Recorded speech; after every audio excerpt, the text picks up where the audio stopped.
A Course in Miracles, Lesson 18.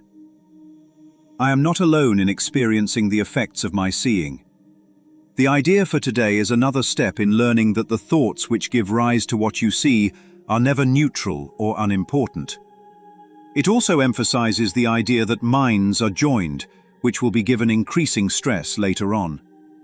Today's idea does not refer to what you see as much as to how you see it. Therefore, the exercises for today emphasize this aspect of your perception. The 3 or 4 practice periods which are recommended should be done as follows. Look about you, selecting subjects for the application of the idea for today as randomly as possible, and keeping your eyes on each one long enough to say, I am not alone in experiencing the effects of how I see, blank. Conclude each practice period by repeating the more general statement. I am not alone in experiencing the effects of my seeing. A minute or so, or even less, will be sufficient for each practice period. You never saw Charles, only your label. What was really in front of you? Charles walked into the room whole, before anybody approved of him, before anybody condemned him, before anybody decided what kind of person he was already there. Then the label arrived. Prick, arrogant, selfish, difficult. The label came after the man, but the mind placed it over him so quickly that the label appeared to be what he was. A whole human being entered the room, and perception reduced him to one word. He spoke. The label interpreted him. He became quiet. The label interpreted that too. He smiled. Now he was fake. He walked away. Now he was avoiding responsibility. He apologized. Now he was manipulating. Nothing he did could escape the label, because the verdict had arrived before the evidence. But Detective Boy wants to know, how did that man get inside your mind and tell you how to see him? How did he open the perception cabinet, select the label called prick, and paste it across himself? He didn't. He may have said something, he may have done something, but he did not manufacture the meaning assigned to what he said or did. That meaning was already available in the mind. The label was already printed.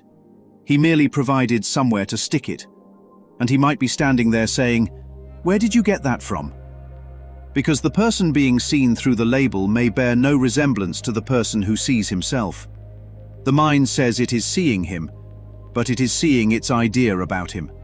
That is the distinction. Lesson 18 places directly on the witness stand. It is not what you see, it is how you see it.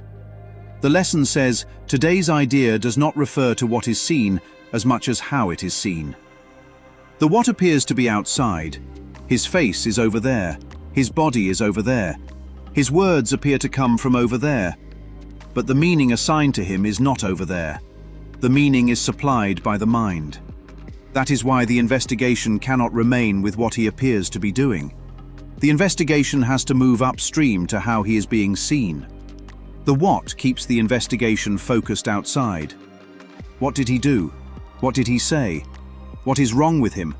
What does he need to change? The how returns the investigation to perception. How was he seen? How were his words interpreted? How did one moment become his complete identity? How did a judgment inside the mind become a fact about him? The eyes reported movement, sound, shape, distance. The eyes did not report arrogant, selfish, dangerous, unworthy, or prick. Those meanings were supplied by perception. Then perception hid the supply chain and presented its conclusion as objective evidence. Look at him. Anybody can see that he is a prick. No. Anybody can see the man standing there. The prick was added afterward. The mind placed the label over him, forgot that it placed it there, and then claimed the label revealed who he really was. The lesson says the thoughts that give rise to what is seen are never neutral or unimportant. The thought about him is not sitting harmlessly inside a private room. It is giving rise to what is seen. The thought comes first. The person produced by perception comes afterward. That is why seeing is never neutral. Once the thought says prick, the eyes are sent out to find prickness. Once the thought says selfish, every movement becomes evidence of selfishness. Once the thought says dangerous, every silence becomes suspicious. Once the thought says guilty, every explanation becomes an excuse. The thought gives the assignment. Seeing returns with the evidence, and the mind calls the entire operation objective.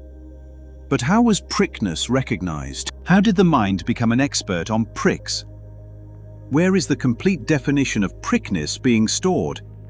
The recognition had to come from somewhere. The label could not be applied unless the category was already active in the mind applying it. Me first.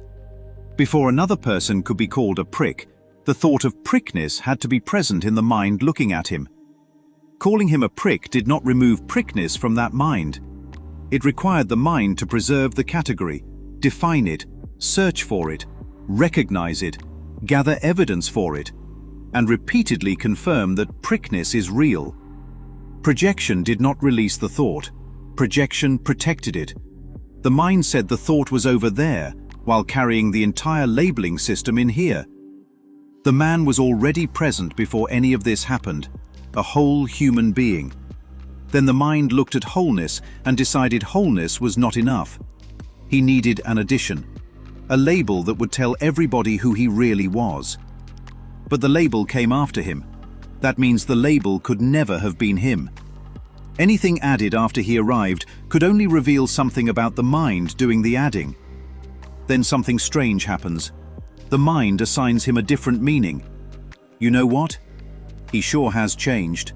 He used to be a prick, but he is such a kind person now. What changed? The same person who once carried the label prick now carries the label kind.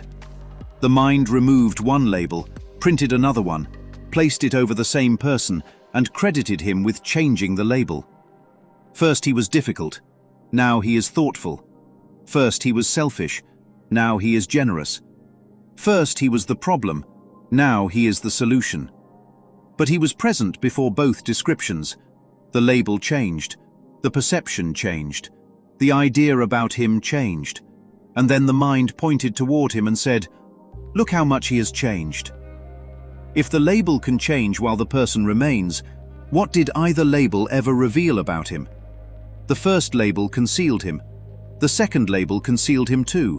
One condemned him, the other approved of him. But both replaced a whole person with an interpretation. This is why random application matters. The lesson does not permit the mind to reserve this principle for one person alone. A chair, a stranger, a restaurant, a church, Christianity, a body, a memory, a world. The subjects change, the seeing mechanism remains. The mind wants to divide perception into important and unimportant categories. This judgment matters, that passing thought does not.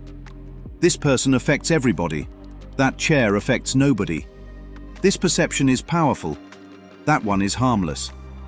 But the thoughts giving rise to what is seen are never neutral or unimportant. The mind cannot repeatedly practice separation in small perceptions, then wonder why separation appears everywhere it looks. How another person is seen matters because seeing is not private. The lesson says, I am not alone in experiencing the effects of how I see Charles. Not what he is, not what he did, not what somebody else said he was. How he is seen, that is the source of the effects, and those effects are not privately contained. The effect does not begin when the judgment is spoken aloud. It begins when the person disappears beneath the label, before the accusation, before the withdrawal, before the facial expression, before the punishment, before the forgiveness. Perception has already established the relationship. Once he has been assigned the function of enemy, the one seeing him must become the defender. Once he has been assigned the function of threat, the one seeing him must become the threatened. Once he has been assigned the function of prick, the one seeing him must become the expert witness on prickness. The label assigns both roles at once. It defines the person, and then defines the one standing across from him. That is how one perception produces joined effects. The lesson emphasizes that minds are joined. If minds are joined, private seeing becomes an impossible category. The mind cannot manufacture a false person privately, enter a joined relationship, and carry nothing into it. The perception has already decided who he is. It has already decided who the observer must become in relation to him. It has already decided which evidence will be accepted. It has already decided which world both will appear to occupy. He cannot be imprisoned inside a judgment without the judging mind becoming the prison guard. The mind cannot condemn him while remaining outside the world condemnation makes. It cannot manufacture a false identity for him without manufacturing a false identity for the one standing opposite him. Both disappear beneath a labeling system. One is no longer seen as he is, and the observer is no longer aware of what perception is doing. One is hidden beneath the projection. The other is hidden behind it. If no mind is alone, then no way of seeing can produce private effects. Every judgment establishes a relationship. Every relationship established through judgment reinforces the thought that separation is real. And if minds are joined, the separation assigned to another is assigned to the one looking at him. The mind cannot say, he is separate from wholeness, but wholeness remains untouched here. He is guilty, but guilt has no home here. He is a prick, but prickness exists only over there. The label has to remain active in the mind to remain visible on another person. That is why the mind cannot keep one exception to wholeness. If he remains a prick, prickness must remain real. If he remains condemned, condemnation must remain valuable. If he remains guilty, guilt must remain active in the mind, preserving his guilt. The mind may say it wants peace while keeping the label ready. It may say it wants freedom while guarding the verdict. It may say it wants to see differently while insisting that the other person must remain exactly as judgment made him. But he was there first. Whole before prick, whole before kind, whole before enemy, whole before friend, whole before every label perception could print. The lesson does not ask him to become worthy of being seen differently. It asks the mind to notice that it never saw him in the first place. It saw the label, reacted to the label, judged the label, forgave the label, and called the entire production a person.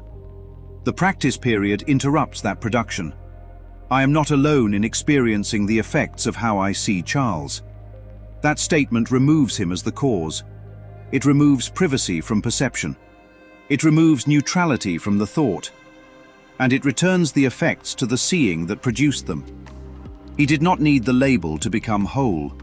The label needed to be removed so the wholeness that was already there could finally be seen. If it is not what you see but how you see it, and no mind is alone in experiencing the effects, what was really standing in front of you beneath the label?